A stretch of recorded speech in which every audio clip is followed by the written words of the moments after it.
Bom dia, amados e amadas do Senhor. Hoje, queridos, eu vou estar lendo para vocês o nosso estudo do livro de Provérbios, capítulo 25, em que a palavra de Deus diz assim para mim e para você: Estes são mais provérbios de Salomão, reunidos pelos conselheiros de Ezequias, rei de Judá. É direito de Deus ocultar certas coisas, e é direito do rei tentar descobri-las. Ninguém consegue compreender a altura do céu e a profundidade da terra. De igual modo, ninguém sabe o que se passa na mente do rei. Remova as impurezas da prata, e o ourives poderá com ela criar um vaso. Remova os perversos da corte do rei, e seu reinado se firmará na justiça.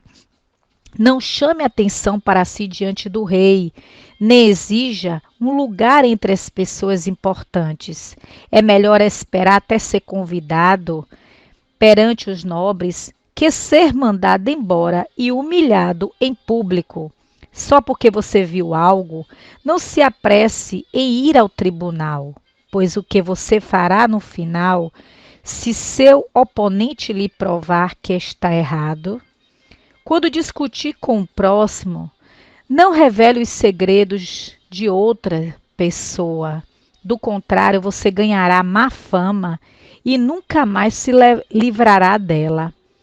O conselho oferecido na hora certa é agradável, como maçãs de ouro numa bandeja de prata. Para quem se dispõe a ouvir, a crítica construtiva é como brinco de ouro ou joia de ouro puro. O mensageiro confiável é como a neve no verão.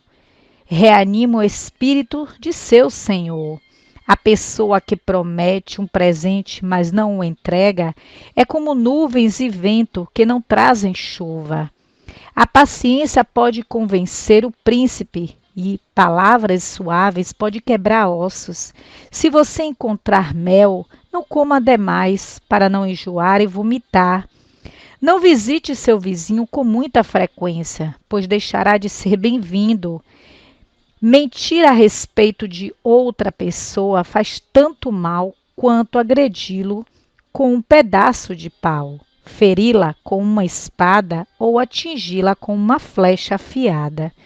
Confiar numa pessoa desleal em tempos de dificuldade é como mastigar com um dente quebrado ou caminhar com um pé aleijado. Entoar canções alegres para uma pessoa com o coração aflito é como tirar o agasalho de alguém no dia de frio ou derramar vinagre sobre uma ferida. Se seus inimigos tiverem fome, dê-lhes de comer. Se tiverem sede, dê-lhes de beber.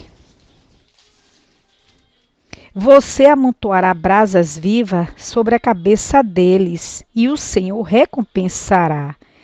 Tão certo como o vento do norte traz a chuva, a língua que espalha boatos provoca a ira. É melhor viver sozinho no canto de um sótão que morar com uma esposa ou um esposo briguento ou briguenta numa bela casa. Boas notícias vindas de uma terra distante são como águas frescas para o sedento. O justo que cede à pressão do perverso é como nascente poluída ou fonte cheia de lama. Não faz bem comer mel demais, nem é bom procurar honras para si. Que não tem domínio próprio é como a cidade sem muros. Aqui, queridos, no verso 25, que fala: boas notícias vindas de uma terra distante são como águas frescas para o sedento. Aqui fala, este provérbio é verdadeiro na sua interpretação mais literal. Quando estamos em um país distante, separado daqueles que amamos, não há prazer maior do que o de receber notícias sobre o bem-estar deles. Mesmo os pequenos detalhes sobre os assuntos domésticos, os pequenos acontecimentos que não teríamos quase percebido se estivéssemos lá. Tornam-se extremamente interessantes para nós e quanto mais tempo estivermos longe de casa, tudo se torna mais precioso para nós quando recebemos notícias no país distante que por um tempo se tornou nosso quinhão. Suponho que os comerciantes que têm empreendimentos onerosos em lugares distantes também desejam boas notícias de seu país, longínquo que ainda é o seu lar, independentemente de qual país seja.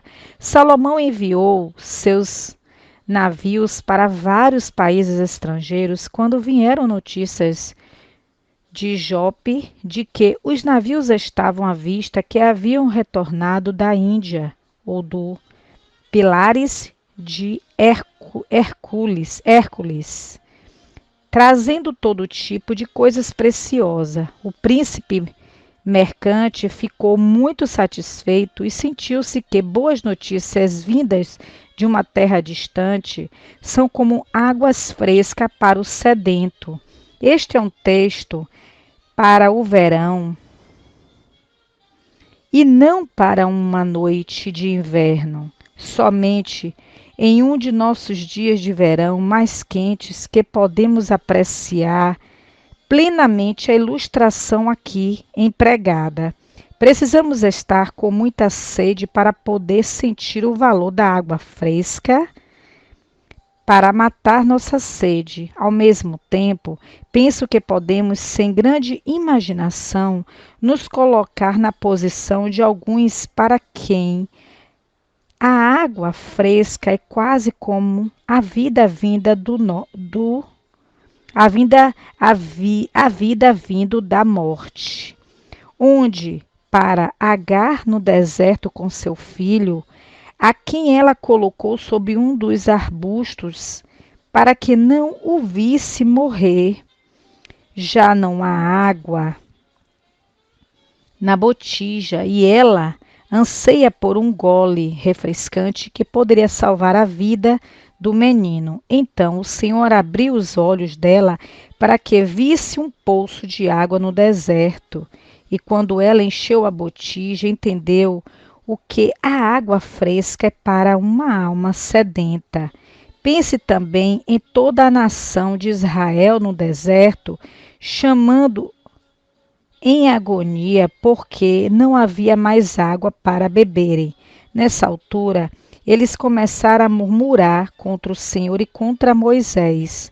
Mas como se alegraram quando na rocha ferida jorrou água fresca, e eles correram a ela para beberem o máximo que podiam. Então aqui, amados do Senhor, essa passagem aqui nos mostra que em meio às dificuldades da vida, que ainda que nós não possamos estar vendo como Deus fez Agar no meio do deserto enxergar ali o poço, para ela pegar água e matar a sua sede. Então assim, Deus, amados, Ele abre porta onde não há porta. Ele vai abrir para mim, como Ele vai abrir para você, uma porta em que nós tanto estamos querendo a resposta para as suas orações, né? A cura que você tanto precisa. Então assim, a alegria também para aquela tristeza que você está sentindo no momento. Então Deus, Ele é um Deus que abre porta onde não existe. Então vamos crer que Deus ele vai fazer esse milagre nas nossas vidas. Amém, amados? Então aqui continuando o estudo, eu quero estar lendo aqui para vocês. O verso 1 que me chamou a atenção são também estes provérbios de Salomão, os quais transcreveram os homens de Ezequias, rei de Judá. Aqui ele fala assim, ó: reinou há cerca de 200 anos depois de Salomão. Ezequias andou no caminho da sabedoria e desse modo tornou-se um dos maiores reis desde Salomão. O rei Ezequias aqui liderou um avivamento em seu reino e restaurou o culto no templo. Numa demonstração de sua sabedoria, comissionou um grupo de conselheiros estudiosos para compilar os provérbios de Salomão. Vários desses provérbios empregaram a comparação como recursos literários para ensinar a verdade, usando a palavra como para afirmar a semelhança entre coisas de classes diferentes, que para tudo ia ter uma explicação, entendeu? Então, a partir do momento que ali o rei Ezequias, ele buscava informação, né? Porque esse rei ele era o rei de Judá. Então ali ele foi buscando informações, foi adquirindo de Deus. Então assim, hoje para nós não é diferente. Precisamos adquirir essa sabedoria, esse entendimento, entendeu, amados? Então aqui o verso 2, Deus ainda continua dizendo: Deus escolheu não revelar tudo a seu respeito. Aqui Deus esconde algumas coisas, mas revela claramente aquilo que é necessário para que lhes obedeçamos. O rei deve investigar a revelação de Deus aqui a fim de liderar seu povo com justiça, né?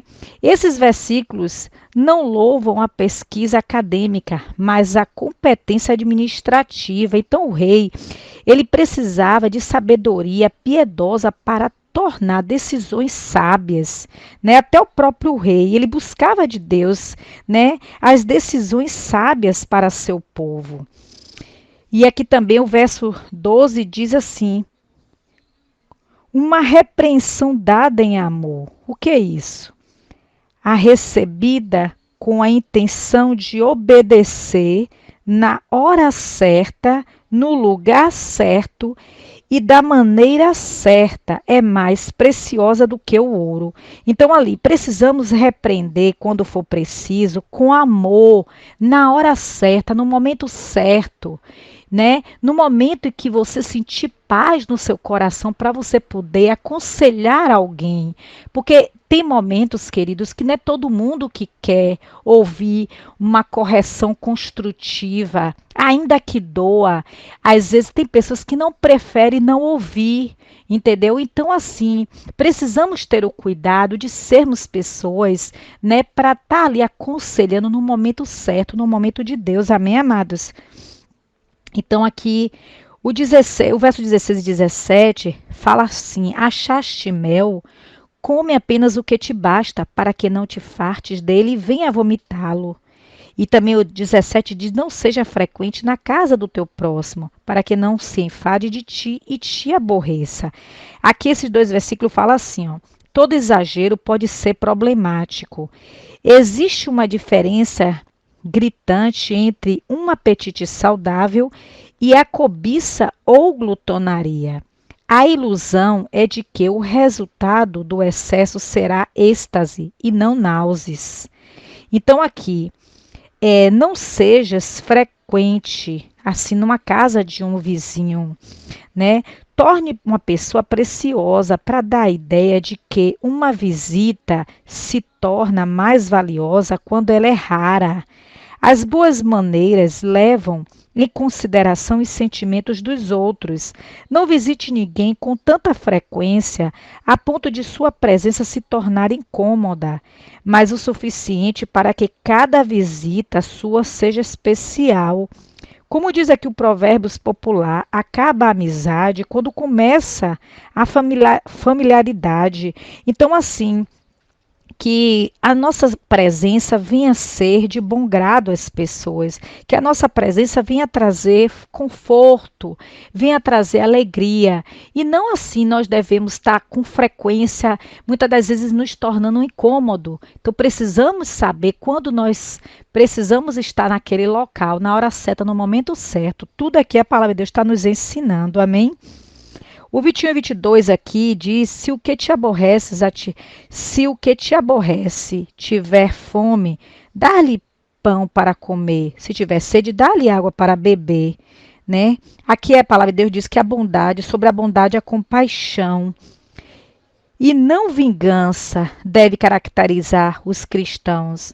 A bondade envergonha um inimigo e invoca uma bênção de Deus. Brasas vivas são sentimentos de culpa e é melhor experimentá-las no presente, acompanhados de vergonha, do que no futuro, acompanhadas de castigo, né? O Senhor recompensa a pessoa que demonstra compaixão por seus inimigos. Aqui, querido, precisamos mostrar compaixão. Naquela hora que um amigo da gente, uma amiga, uma pessoa sedenta mais precisar, nunca vire as costas. O que você puder fazer por essa pessoa, faça. O que tiver ao seu alcance, faça. Porque Deus vai te recompensar, amém, amados? O verso 23, a explicação diz que aquilo que se passa no seu interior, a que afeta a aparência de forma positiva ou negativa. De todas as coisas que uma mulher veste e usa, né, sua expressão é a mais importante. A mulher que tem um espírito calmo, o homem também que tem um espírito calmo e bondoso e bondosa, também tem um semblante tranquilo.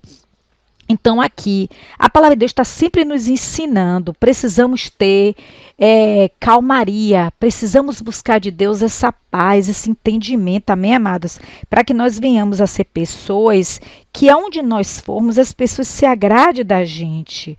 Então, assim, vamos buscar de Deus, amados, essa sabedoria, né?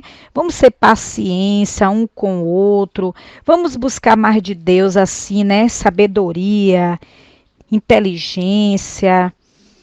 Eu quero aqui, amados, ler para vocês rapidinho isso que nós acabamos de ler, 1 Pedro, capítulo 3, verso 4, que diz assim: seja, porém, o homem interior do coração unido ao incorruptível trajo de um espírito manso e tranquilo, que é de agradável valor diante de Deus.